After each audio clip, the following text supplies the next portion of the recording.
Kisah Para Rasul pasal 13.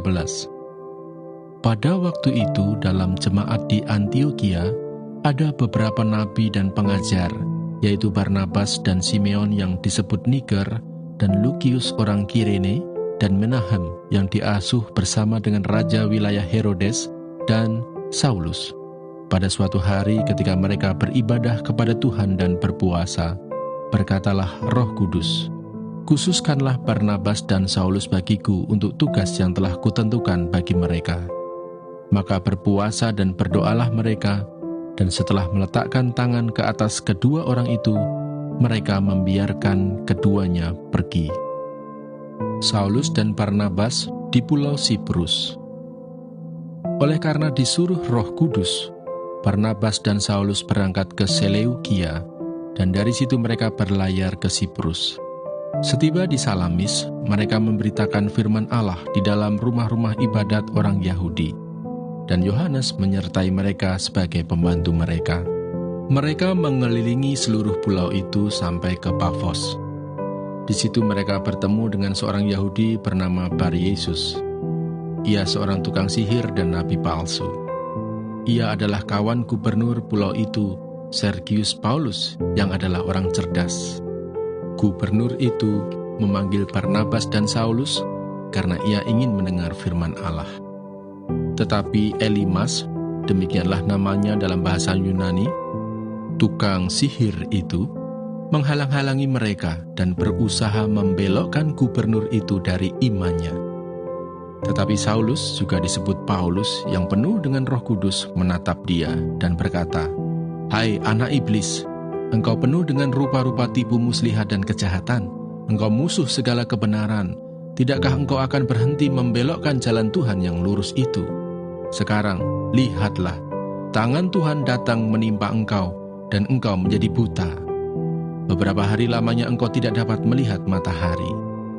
Dan seketika itu juga orang itu merasa diliputi kabut dan gelap, dan sambil meraba-raba, ia harus mencari orang untuk menuntun dia. Melihat apa yang telah terjadi itu, percayalah gubernur itu, ia takjub oleh ajaran Tuhan. Ke Antiokhia di Pisidia. Lalu Paulus dan kawan-kawannya meninggalkan Pafos dan berlayar ke Perga di Pamfilia. Tetapi Yohanes meninggalkan mereka lalu kembali ke Yerusalem. Dari Perga mereka melanjutkan perjalanan mereka, lalu tiba di Antiokhia di Pisidia. Pada hari Sabat mereka pergi ke rumah ibadat lalu duduk di situ. Setelah selesai pembacaan dari hukum Taurat dan kitab nabi-nabi, pejabat-pejabat rumah ibadat menyuruh bertanya kepada mereka, "Saudara-saudara, jikalau saudara-saudara ada pesan untuk membangun dan menghibur umat ini, silakanlah." Maka bangkitlah Paulus. Ia memberi isyarat dengan tangannya lalu berkata, "Hai orang-orang Israel dan kamu yang takut akan Allah, dengarkanlah. Allah umat Israel ini telah memilih nenek moyang kita dan membuat umat itu menjadi besar ketika mereka tinggal di Mesir sebagai orang asing. Dengan tangannya yang luhur, ia telah memimpin mereka keluar dari negeri itu. 40 tahun lamanya ia sabar terhadap tingkah laku mereka di padang gurun. Dan setelah membinasakan 7 bangsa di tanah Kanaan, ia membagi-bagikan tanah itu kepada mereka untuk menjadi warisan mereka selama kira-kira 450 tahun. Sesudah itu ia memberikan mereka hakim-hakim sampai pada zaman Nabi Samuel. Kemudian mereka meminta seorang raja, dan Allah memberikan kepada mereka Saul bin Kis dari suku Benyamin 40 tahun lamanya. Setelah Saul disingkirkan, Allah mengangkat Daud menjadi raja mereka. Tentang Daud, Allah telah menyatakan, "Aku telah mendapat Daud bin Isai, seorang yang berkenan di hatiku, dan yang melakukan segala kehendakku. Dan dari keturunannya lah, sesuai dengan yang telah dijanjikannya, Allah telah membangkitkan juru selamat bagi orang Israel, yaitu Yesus." Ayub pasal 31. Sekali lagi Ayub mengaku tidak bersalah. "Aku telah menetapkan syarat bagi mataku. Masakan aku memperhatikan anak dara? Karena bagian apakah yang ditentukan Allah dari atas? Milik pusaka apakah yang ditetapkan Yang Maha Kuasa dari tempat yang tinggi? Bukankah kebinasaan bagi orang yang curang dan kemalangan bagi yang melakukan kejahatan? Bukankah Allah yang mengamat-amati jalanku dan menghitung segala langkahku? Jikalau aku bergaul dengan dusta, atau kakiku cepat melangkah ke tipu daya, biarlah aku ditimbang di atas neraca yang diteliti. Maka Allah akan mengetahui bahwa aku tidak bersalah.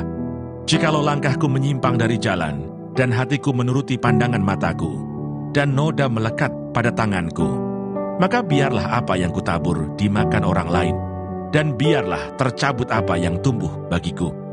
Jikalau hatiku tertarik kepada perempuan, dan aku menghadang di pintu sesamaku, maka biarlah istriku menggiling bagi orang lain, dan biarlah orang-orang lain meniduri dia. Karena hal itu adalah perbuatan mesum, bahkan kejahatan yang patut dihukum oleh hakim. Sesungguhnya itulah api yang memakan habis dan menghanguskan seluruh hasilku. Jikalau aku mengabaikan hak budakku laki-laki atau perempuan ketika mereka berperkara dengan aku, apa dayaku kalau Allah bangkit berdiri? Kalau ia mengadakan pengusutan, apakah jawabku kepadanya? Bukankah ia yang membuat aku dalam kandungan, membuat orang itu juga? Bukankah satu juga yang membentuk kami dalam rahim? Jikalau aku pernah menolak keinginan orang-orang kecil, menyebabkan mata seorang janda menjadi pudar, atau memakan makananku seorang diri, sedang anak yatim tidak turut memakannya, malah sejak mudanya aku membesarkan dia seperti seorang ayah, dan sejak kandungan ibunya aku membimbing dia. Jikalau aku melihat orang mati karena tidak ada pakaian, atau orang miskin yang tidak mempunyai selimut, dan pinggangnya tidak meminta berkat bagiku, dan tidak dipanaskannya tubuhnya dengan kulit bulu dombaku, jikalau aku mengangkat tanganku melawan anak yatim, karena di pintu gerbang aku melihat ada yang membantu aku, maka biarlah tulang belikatku lepas dari bahuku, dan lenganku dipatahkan dari persendiannya. Karena celaka yang daripada Allah menakutkan aku, dan aku tidak berdaya terhadap keluhurannya. Jika aku menaruh kepercayaan kepada emas, dan berkata kepada kencana, engkaulah kepercayaanku. Jikalau aku bersuka cita karena kekayaanku besar, dan karena tanganku memperoleh harta benda yang berlimpah-limpah.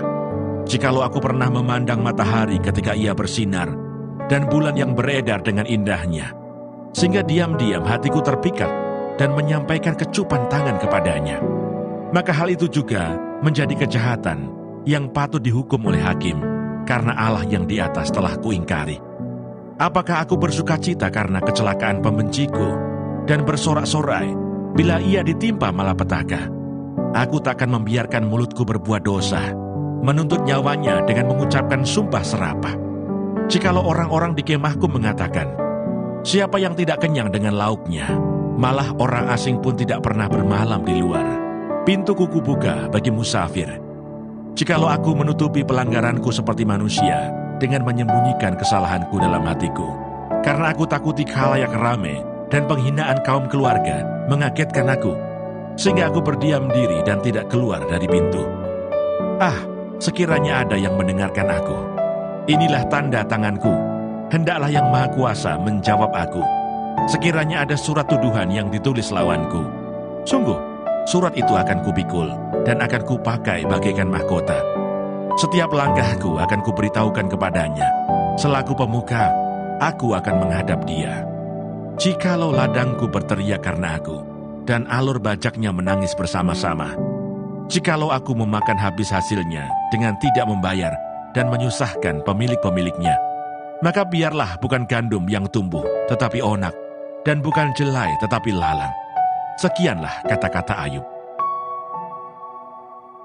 Ayub pasal 32. Kata-kata Elihu. Elihu merasa juga berhak untuk mengemukakan pendapat. Maka ketiga orang itu menghentikan sanggahan mereka terhadap Ayub, karena ia menganggap dirinya benar. Lalu marahlah Elihu bin Barakeel, orang Bus dari kaum Ram. Ia marah terhadap Ayub, karena ia menganggap dirinya lebih benar daripada Allah. Dan ia juga marah terhadap ketiga orang sahabat itu, karena mereka mempersalahkan Ayub, meskipun tidak dapat memberikan sanggahan. Elihu menangguhkan bicaranya dengan Ayub, karena mereka lebih tua daripada dia. Tetapi setelah dilihatnya bahwa mulut ketiga orang itu tidak lagi memberi sanggahan, Maka marahlah ia. Lalu berbicaralah Elihu bin Barakhelel, orang Bus itu. Aku masih muda dan kamu sudah berumur tinggi. Oleh sebab itu aku malu dan takut mengemukakan pendapatku kepadamu. Pikirku, biarlah yang sudah lanjut usianya berbicara, dan yang sudah banyak jumlah tahunnya memaparkan hikmat. Tetapi roh yang di dalam manusia dan nafas yang maha kuasa, itulah yang memberi kepadanya pengertian. Bukan orang yang lanjut umurnya yang mempunyai hikmat, bukan orang yang sudah tua yang mengerti keadilan. Oleh sebab itu aku berkata, dengarkanlah aku. Aku pun akan mengemukakan pendapatku. Ketahuilah aku telah menantikan kata-katamu. Aku telah memperhatikan pemikiranmu, hingga kamu menemukan kata-kata yang tepat.